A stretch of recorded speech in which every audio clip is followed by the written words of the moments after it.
What's up? I'm Projects in Blue. That's a fake tree in my house. I make melodic electronic music and I just put out my debut album. It's called Archive of the Hours Lost. Today I'm going to be doing a full session breakdown of track number 7 from the album. It's called Nonstop. Here we go.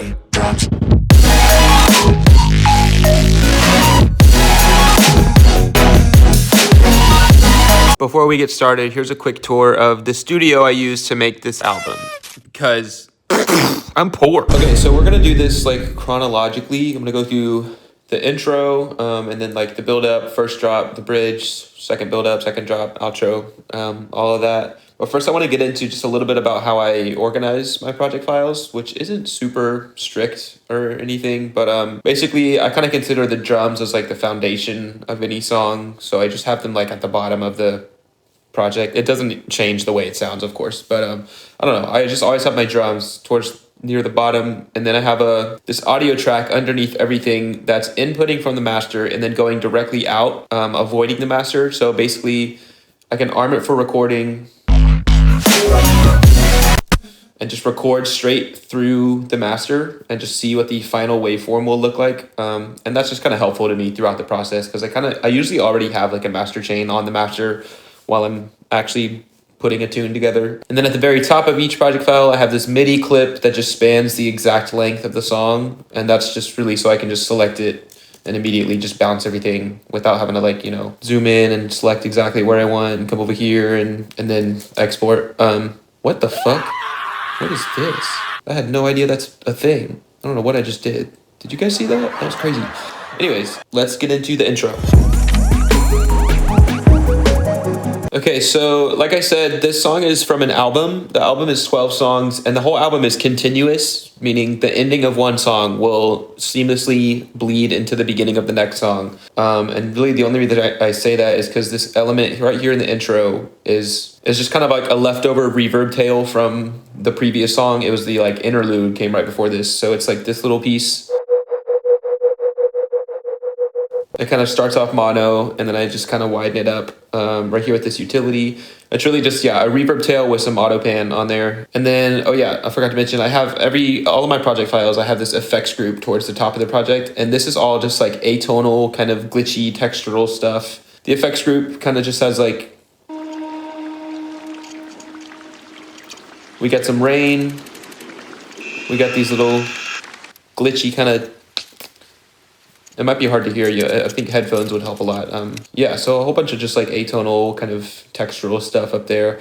And then I have this meat group, which is usually just like more present, more tonal kind of substance, MIDI, synth stuff. So if I just select that group, let's see.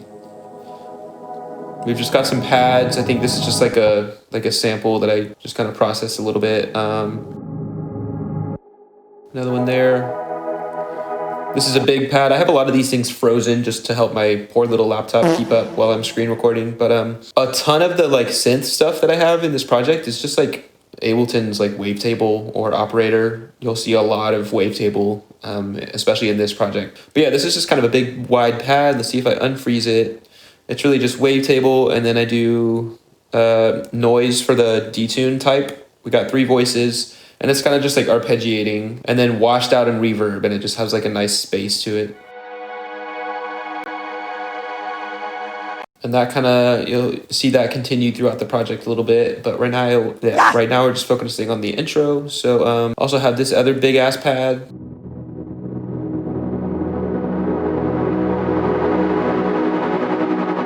And it's the same thing, just a detuned saw wave. Make that shut up. Detune saw wave from wavetable. And then I like to do this thing with autopan. If you set it to the random shape, it's good for just kind of like adding a little bit of organic texture, crunchiness to a sound.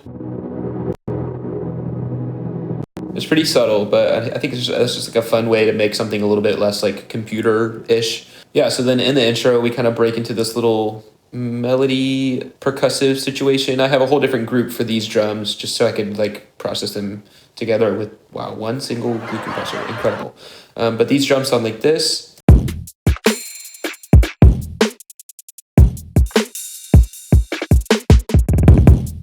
And this is always how I do my drums. A lot of people might think this is weird, but I just like throw them directly onto the timeline like this, just as samples. Each one is in its own little track. I don't know. I feel like that for me is just like the quickest way to get an idea out and like, you know, to make it, you know, physically manifest quickly without having to like set up a drum rack or anything. Yeah, this is the first little drum thing. Everything's pretty like tight and clean. I'm just very cautious about like the timing of each little sample and how they interact with each other. But yeah, not really much. There's no wizardry going on here. It's just some samples put together cleanly.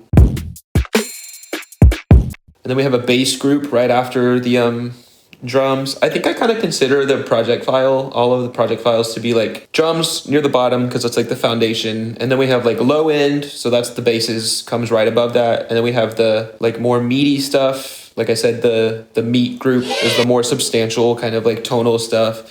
And then we have like filler, ear candy. Like this Vox group is just like, and that just kind of like fills out the space a little bit more. And then yeah, like I said earlier, this effects group is all the high-end atonal textural stuff. Anyways, so let's see what else we have in this melody group. We have this sub right here, which is super simple. I think it's probably just like a probably operator. Yeah, like, you know, it gets the job done, basic stuff. And then I have this like little beepy sound. That's just operator, kind of like a pitch envelope on like a sine wave. I think it's like saturated somewhere. Yeah. And that you'll hear that later. I'll go into a little bit more. It's in the second chop pretty prominently. So let's see if we go. There's this solid pad, which is just like a kind of sine wave with like a few of the overtones. Just sounds like this.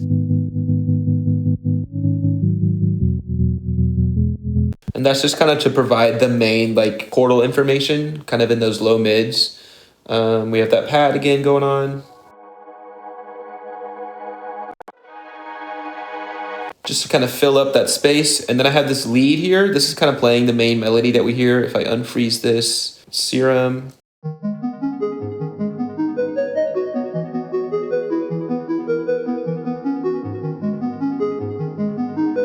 It's really probably just like a square or like triangle-ish situation kind of thing.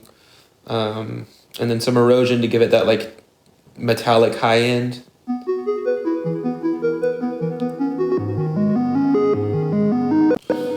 So the LFO is kind of giving it that fluttery bounciness to it. That sounded so stupid. Oh yeah, and then I have some of my own vocals here. This is kind of just like giving it like a really dreamy ambience.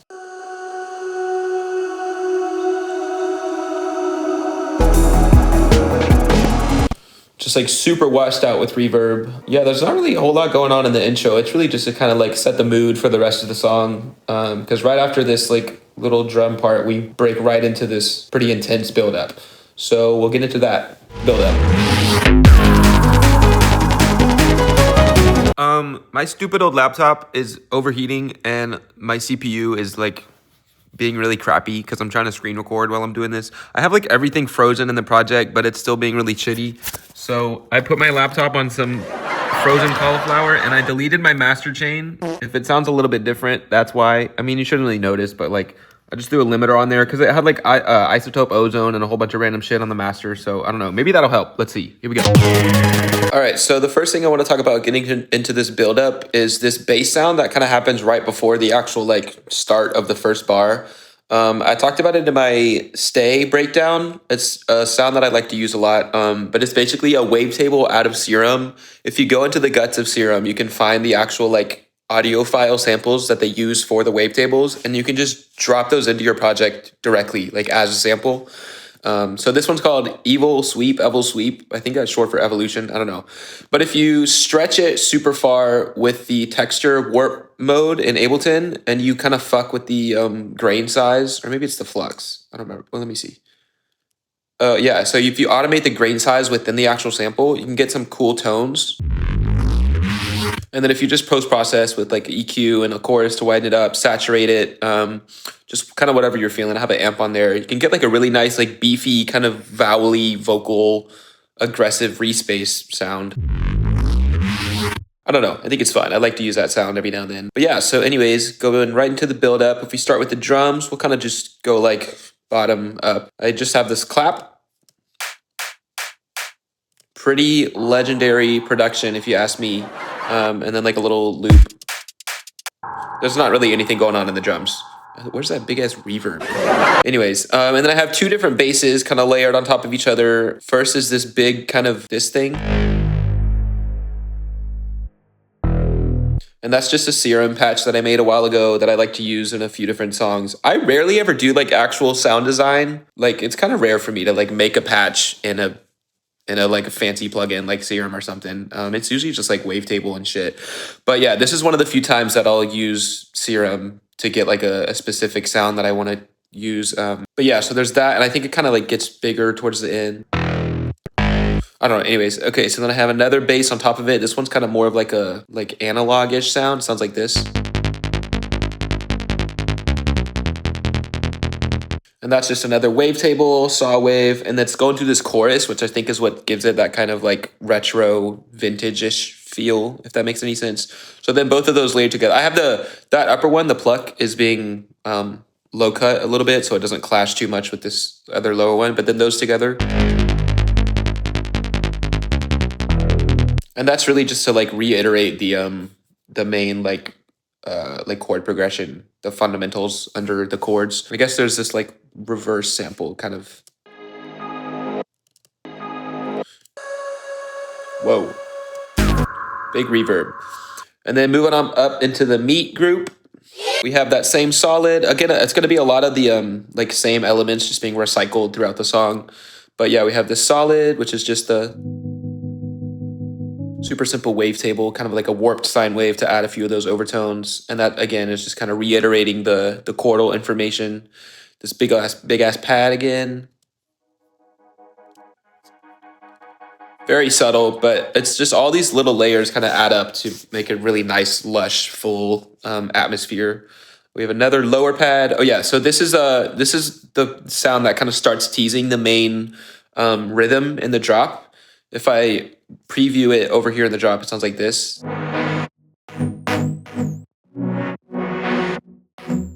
So I'm kind of teasing that a little bit in this build up. It's kind of got this like mid-range EQ at the very end of the rack. So you're kind of opening up there. And that's just kind of teasing that like quarter note melody.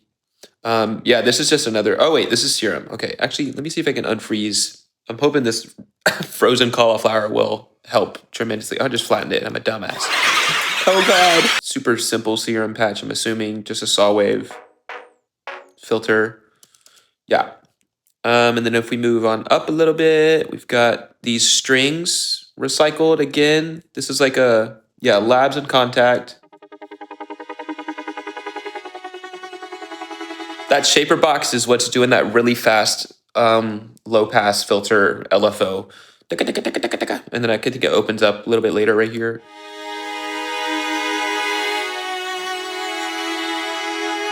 Just to like make, I like to just use some of those like prettier organic elements like strings and like maybe a strummed guitar every now and then, just to kind of like elevate a song and make it not quite so electronic, make it a little bit more like symphonic and orchestral. We have some more short strings right here.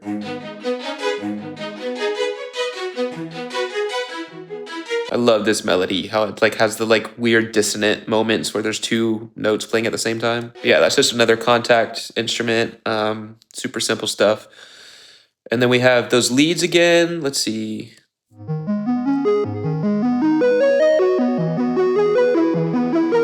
And then this upper lead I think is a little bit more prominent. Oh, maybe not. It's basically like the same sound, just an octave higher, just to kind of like double down on that melody. I think it reminds me a lot of Minecraft.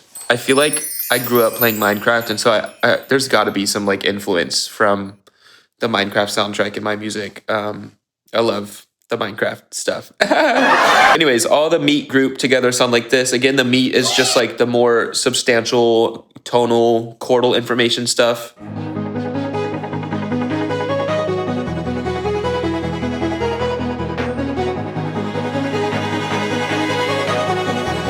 And everything is kind of opening up. Like if there's a filter on stuff, it's probably opening up throughout this build up process. And then I have this ad libs track up here, which is just me like doing little vocal riffs and then washing it out in reverb.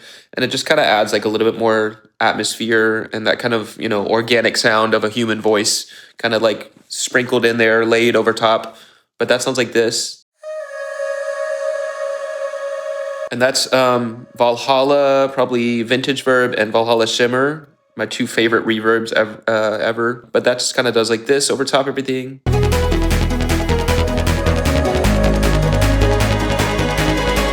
Just like adds some nice like space to it. And then I have this click track, which is basically just like I think it's, so it's a sample from Ableton, and it's arpeggiating these like weird chords things, but it sounds like this.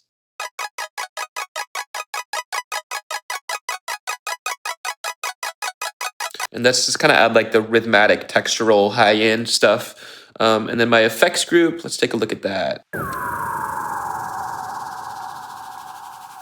Stuff like that. I have this pew sound that I like to use a lot, which kind of just like, I don't know, it just like makes space for a space as in like an environment, just to the big washed out reverb. I don't know. It's just a fun like transition moment. And then I think the most notable thing in this build up is going to be those build vocals, if I can find them. So this is a sample that I found on Splice, I think. And this sample is the reason I made this song, is because I just like found it on Splice and was like, oh, that'd be really cool. And I kind of just like had the idea for the drop after hearing this sample and went to work and started cranking out this song. But yeah, it sounds like this. Going nonstop every time the beat drops. Going nonstop every time the beat drops. Going nonstop every time the beat drops. Going nonstop every time the beat drops. Yeah, it's just a little processing. This dynamic tube, I'm automating the bias, which kind of just like gives it this crunchiness to start up. Like at the beginning, it came in a little bit too strong. So something I like to do sometimes if something comes in a little bit too aggressively is to use that dynamic tube and automate the bias. I'm not exactly sure mathematically what it does to the waveform, but I know that it kind of hollows it out and like it just adds like, going nonstop every time the beat drops. If I turn it way up, you can hear the difference. If I had to guess, I think it takes the waveform and it takes just the peaks and the, troughs, like the upper and lower limits of each cycle, and it just like only uses those and it cuts out. I'm not really sure. I could be speaking bullshit, but yeah, it's a fun little effect to use every now and then. I have this vocoder on there too, which I think is just playing right here from this source, which is just a wavetable saw wave again. Shocker, right? And then I have another lower layer just to add like a little bit more like oomph to it.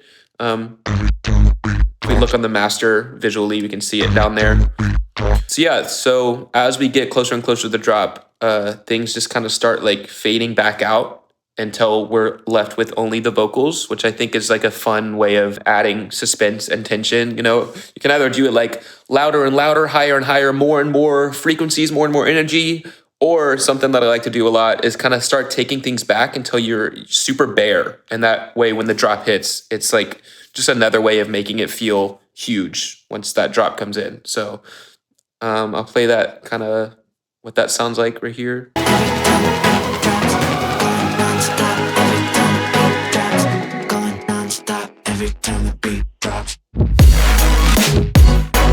Yeah, that master chain being gone definitely makes it sound a little bit different, but bear with me here. Yeah, I think that's just about it for the build up. Let's go ahead and get into the drop.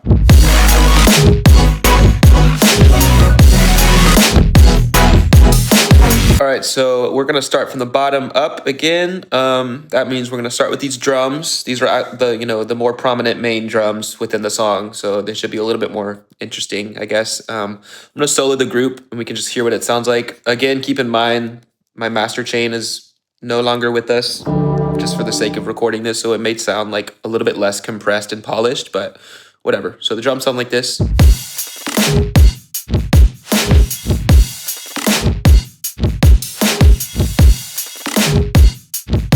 Very like fat and roomy, kind of acoustic-ish, rather than like, the classic like dubstep kick sound. And I think a lot of that is coming from First of all, what in the hell is going on with this? I guess I wanted to like really dial in each of those cycles. But the main kick is this little layer. And then I like to sometimes layer this icon kick. I'm pretty sure this is just an Ableton kick sample. But if you take this kick and you saturate the shit out of it, I have a saturator and an amp, but then you cut out the lows so that it doesn't clash. It just adds a good like kind of roomy boominess, kind of makes a kick sound like fatter, kind of like a Linium style kick. But yeah, I think that's just like a fun way to make drums a little bit more organic, I guess. We have some hats that are, again, all of my drums are just samples thrown directly onto the timeline because I don't know, I can't be bothered with setting up drum racks. It probably would help me in the long run, but whatever. Nothing crazy going on. We have this crash sound, 2 different crashes. This one is kind of more of like for the purpose of adding high end to the main chords in the drop. And then I think this one is more just for the actual impact, even though it's quieter seemingly. I don't know. And then the snare is going to be a few different layers. Something that I talked about in the stay breakdown is using this paper bag sample right before the snare. This paper bag sample is one of the samples from Serum in the noise oscillator. If you go into the guts, you can find the samples that they use in the noise oscillator, but paper bag is one of them. And I like to just use this little moment within the sample just for like crunchiness. And that just happens right before the snare. So basically it's like, you know, that was so stupid. I'm so sorry. Yeah, my snare is 3 different layers. We have the first one here, like that. And this is the ringiness, the room ring. And I'm doing that pretty manually just with this giant peak to accentuate that frequency. And it just has a nice, like, very powerful kind of, I don't know. So those 2. And then, oh, we have another one. Okay, that's fucked. That's insane. I don't know what is going on there. So then all the snares. I love this snare. I made this just for this. I mean, obviously made it just for this song. I find myself like when I start doing a project, I'll almost always immediately get super nitpicky about the drums. Like super early on in the project, I'll focus a lot of my time on layering samples just right to get the exact kind of drum sounds that I want before even moving on to like basses and melodies and shit like that. So yeah, I'm pretty happy with how these drums turned out. I really love the snare too. I think it gets like fatter in the second drop if I'm not Mick tripping, but we'll get there. So yeah, moving on up into the bass group. The main bass going on throughout this whole thing is this crunchy bass, which is a respace that I made and resampled into Ableton's Simpler or Sampler. I don't know which one that is. But it started as just like a Serum patch and then resampled, and now I just use it. I used it a lot throughout the album. Like in If You Mean It, it's the main bass, and then it's in this song. It's in a few other ones here and there. And Focus, like at the end of the drops. But yeah, the crunch sounds like this.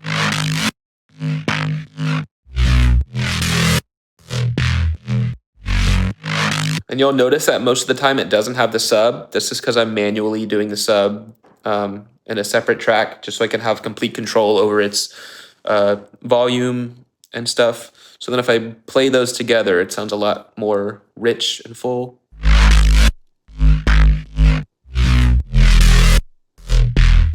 And it's just playing the fundamental of each chord. Let's see, this is the super duper group, which is basically just the super saw in the second drop. If I solo it, that's like all the layers just in its own group, just so I can probably, yeah, compress them together. But one of them, this one is like an ARP that's playing in the first drop. Another wavetable, just some simple like reverb and saturation. And then it's kind of like I have some of the notes overlapping, which of course is something that happens before the saturation. So when you saturate it, it'll clash those notes together and you kind of get these moments of like crunchy organic grit. Like right there. Love it. And then moving up into the meat group, this is where the 2 main synths are, that plucky quarter note synth.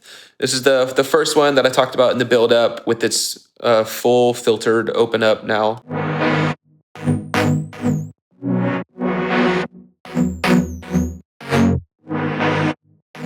So So that's doing most of the like low end, low mids, chordal information. Yeah, again, it's just like a simple like detune saw and serum with some low pass filtering. And then I think I have like a vocoder in there, maybe, or no. I don't know. Sometimes it's fun to like, if you have a synth that's kind of in this range, if you put a vocoder on it on the modular mode, that can be a fun way to like add a new kind of tone to it. I don't know why. Anyways, yeah. And then I have another layer. This is like a just the same thing, but like higher up.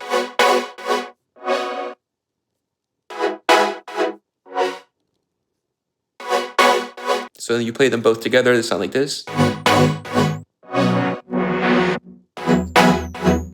Beautiful, bruv. Wow, that's really it for the drop. It's pretty simple. As long as like, everything is as it should be, then yeah, you can get pretty effective results. And then later in the second half of the drop, I have this lead thing.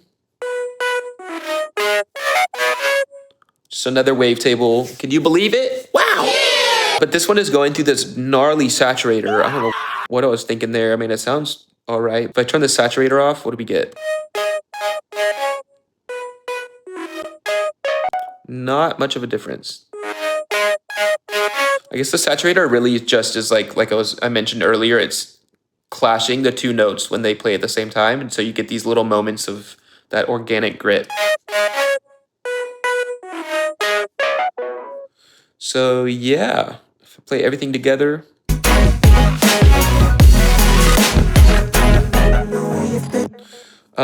Yeah, I think that's basically it for the first drop. It's pretty simple but effective layering. Yeah, all right, we're gonna get into the bridge with some vocals. All right, so again, we're just gonna go bottom up with the bridge. First thing to note is that the drums have been low passed, and that's pretty much it.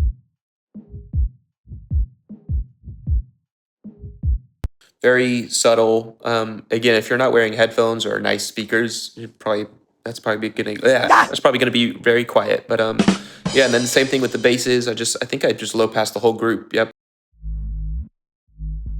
Maybe that's lazy or maybe it's genius. You decide. It's lazy. And then the meat group. Let's see, a lot of the same elements we've already heard.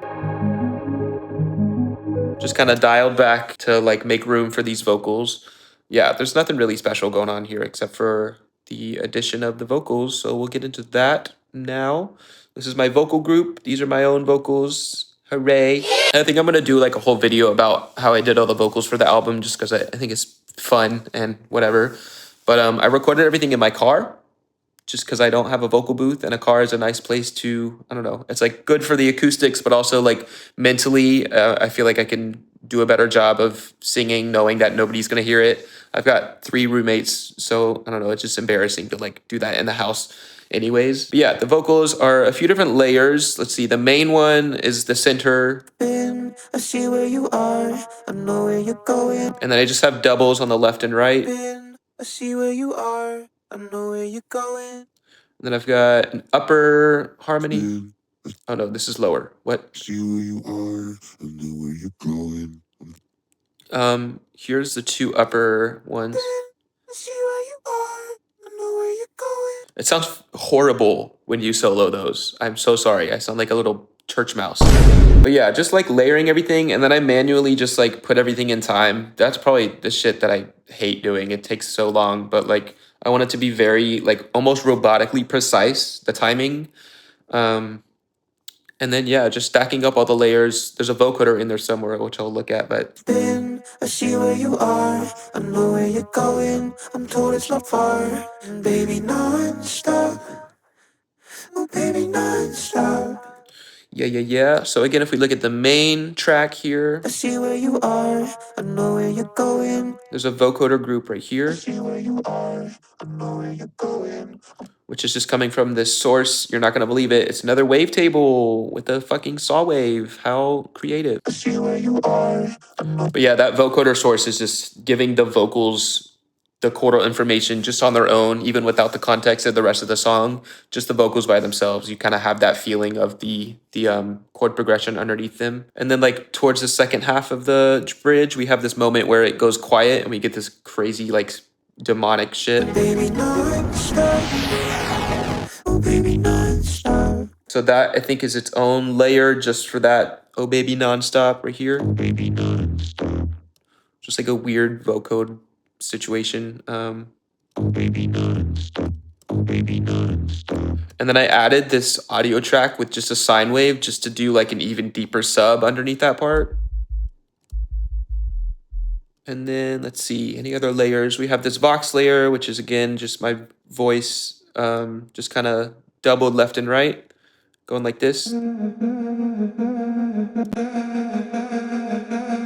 that just kind of adds a little bit of like tone and space. That click is still going right here, the one that from earlier. And there's where's that pizzicato? Right here. This is a pizzicato. I think it's from Contacts. Oh, Labs. Hello. Labs is a really nice spot. I'm pretty sure it's still free, but they make some beautiful pianos and strings and cellos. Yeah, definitely check them out. But yeah, this little pizzicato is just kind of like repeating the melody. This melody is like, it's in every song in the album. I think I wanted to do like a little motif that you can kind of catch in every single song throughout the album. It's just kind of like the album melody. But yeah.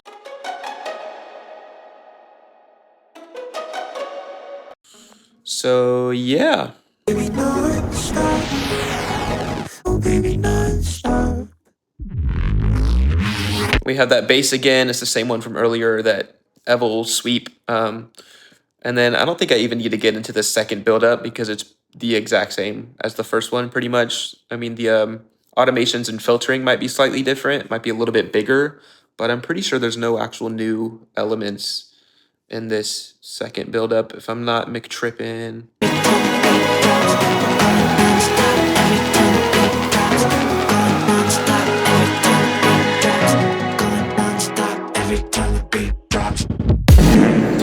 Yeah, let's get into the second drop. All right, for the second drop, again, we're gonna start from the bottom up. The drums, I'm pretty sure that like almost identical to the first drop. So we won't dwell on that for too long. And then the basses, we have that crunch again. Of course, there's kind of this like fake out moment in the second drop. So it's like,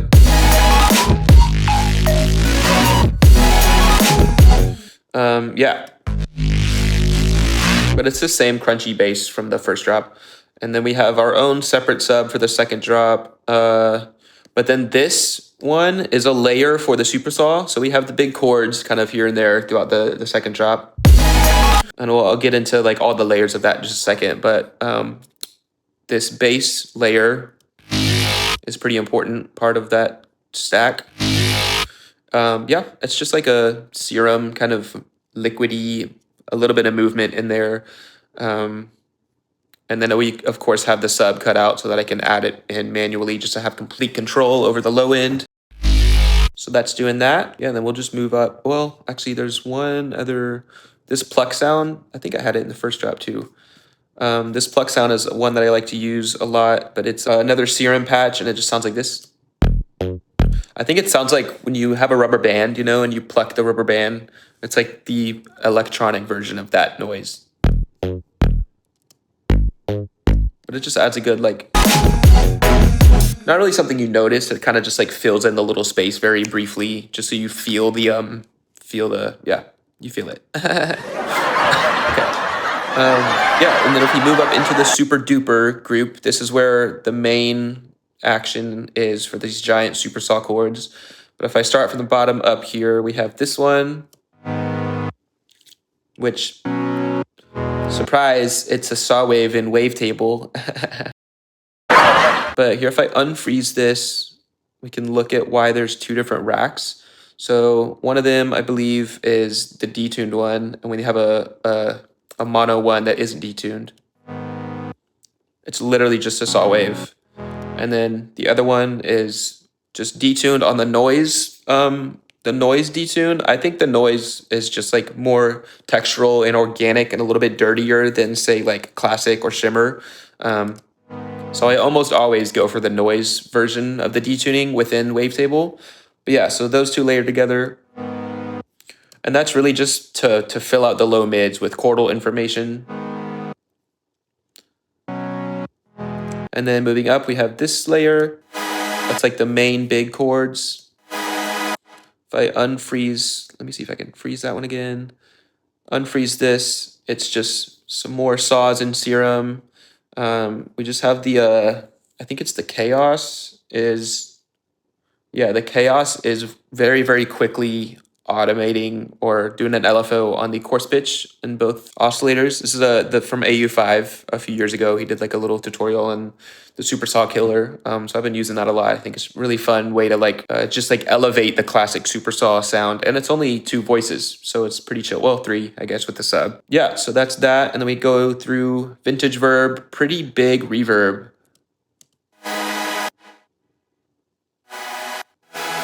But then I'm cutting out the tail of the reverb somewhere so that it's, I think, right here. Yeah, so that we don't have that reverb tail messing with everything that comes immediately after the big chord. And then I have this square lead. Let's see if I unfreeze this. This is operator and wavetable, some kind of just like LFO on the pitch, kind of just doing like a, and that's just kind of like double down on that main lead note that's kind of over top of the big chords. Yeah, and then we have the screech. This is a layer that I love to use. Anytime I do a super saw, there's definitely going to be one of these screech layers, which is just a super dirty, saturated, detuned saw wave out of wavetable. Shocker, right? But yeah, we have the noise version, and it's pretty high up on the amount. Oh, well, wait, just kidding. I'm tripping. No, we have an LFO automating the amount so that it sounds like this. You can kind of hear it's like doing a little bit of, that was so stupid, I'm sorry. And then that should be running through. So post reverb, we are running it through a pretty hardcore saturator. And then it might even be, oh yeah, okay. So yeah, just like saturate after the reverb and you get like a dirty, like, I always have compared this to like a tire screech. Like, you know, when a car is doing donuts, it's that really like organic, gritty, high-end, screechy like sound. I don't know, to me that sounds like a tire screech on the pavement. So that kind of just layers up with this other lead together. And it just like really doubles down on that high note over top the big chord. And then we have the ARP. This is the same one from the first drop that I mentioned. This time without the little filler notes in between, or maybe it is, but oh no. Okay, yeah. So this is just to add like a little bit of a rhythmatic element within the super saw. So super saw all together sounds like this. If I get the basses as well.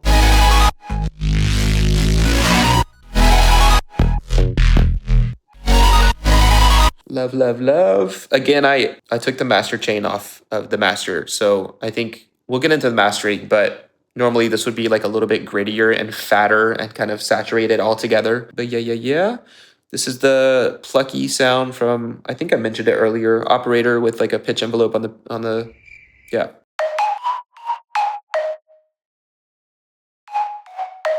And I think this is just to like add a little bit more sharpness to those plucks in between the chords. So that's doing that. And then I have the vocals kind of coming back in for a little bit in the second drop. Nonstop every time the beat drop. So it's like, you don't really, they're not super like noticeable, but again, it's just kind of like filling up more space.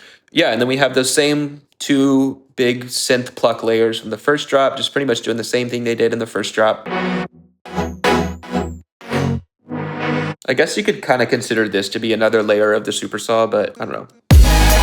And then we have those Vox layers again. Let's see. Oh, I have this giant, this is funny. This big hey is done very manually, just like a bunch of different hey samples. If I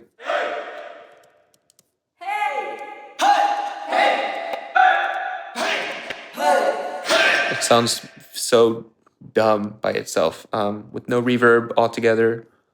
And then I have like a little reverse reverb. but that's kind of sounds like this in context.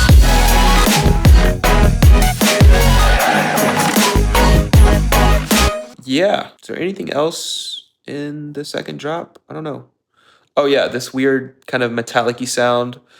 In both the first and the second drop, right after the start of the second half, I kind of have this moment where the bass pluck just like does a little solo moment. Sounds like this. But then this is layered over top of that.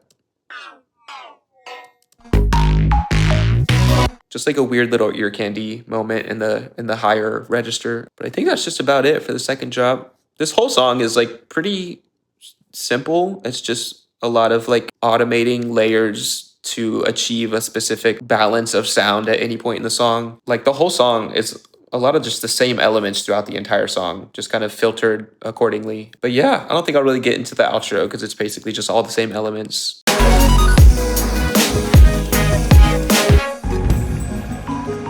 Yeah, and there's nothing really new in the rest of the song. Yeah, I guess we'll get into the mastering. Hopefully this works and my laptop doesn't throw a tantrum.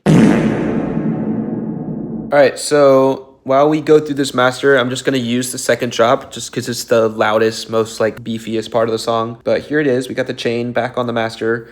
We're starting off with an EQ with just a gentle cut, super low. I don't think this is even necessary. I'm not really sure what the thought process there was, but I think I'm just paranoid about like rumble and how it can kind of sometimes mess with the dynamics a little bit. But and then we have an ozone. If I open this up, about to get a whole lot louder than it has been, so we start with an imager, multi-band imager, just like mono, lows, and then everything else gets a slight boost going upwards. Then we have a dynamics. This is just multi-band compression. Every band is getting pretty hardcore compressed, which maybe that's a little bit aggressive, but I don't know. I don't really mind how it turned out, so.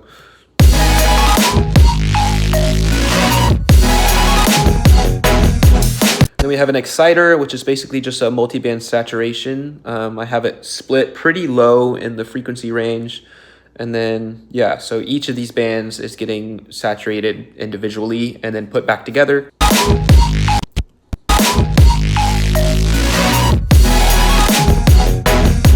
It's super subtle. Like the amount is pretty low, but then I also have it mixed with the dry signal quite a bit, so. Then we have a maximizer. I always love Ozone's maximizer. I think it's just a really nice like limiter. But we have it on the 5 version set to modern.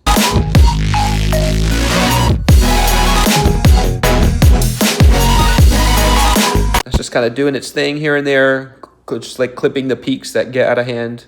And you'd think we'd be done after the ozone, but we're gonna keep going with this master chain. We have a compressor immediately afterwards.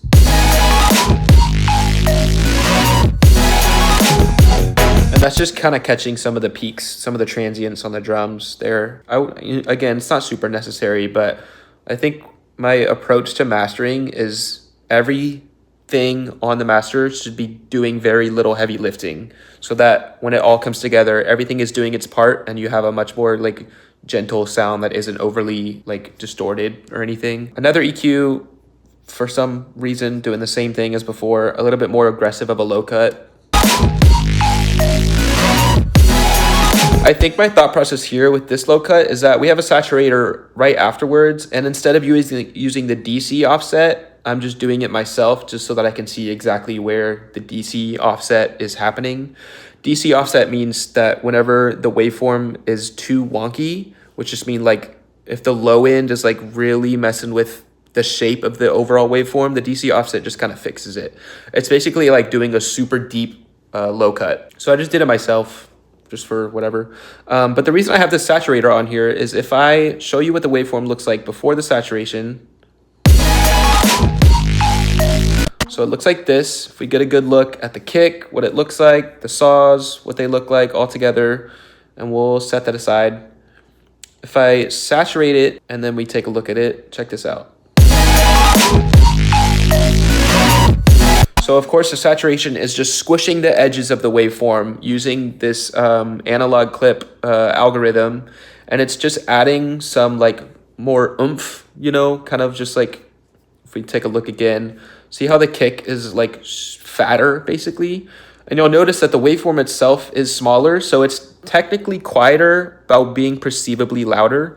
I kind of went into this in my stay breakdown a little bit more in depth, but yeah. So the saturator is literally making the waveform quieter, but to your brain, to your ears, it sounds louder because of the way that it's squishing the waveform. It just sounds like it's like I don't know how to explain it. It just sounds like the frequencies are all smushed together, and it's just like really, I don't know. It's just a little bit more present and a little bit beefier. Like if we look at the saturated kick compared to the unsaturated kick.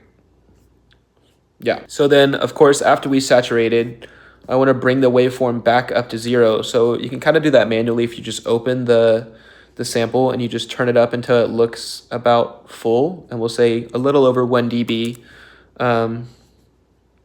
So then immediately after the saturator, I have this, well, we have an EQ doing some bullshit. I don't know why that would be after the saturator, but that's just cutting out the lows and the side information.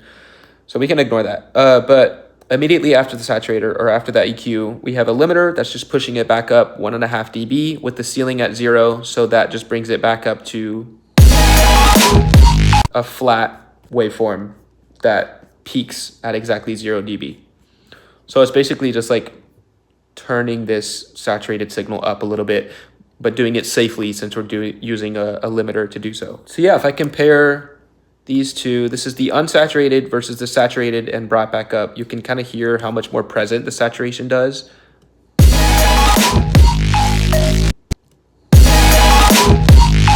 Yeah, just like beefier and stronger. Yeah, and then that's pretty much it for the master. But yeah. About 14 years ago, when I was around 13 years old, I was on YouTube and I found a YouTube channel called Mr. Suicide Sheep.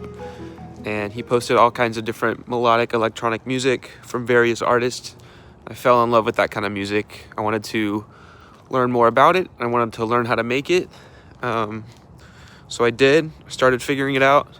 Flash forward to today, he uploaded one of my songs from the album called Technicolor. It's a very full circle moment for me. Obviously that song just became a whole lot more special to me. So I think I want to do a project breakdown of that one next. Yeah, stay tuned. Okay, check out the album. Bye.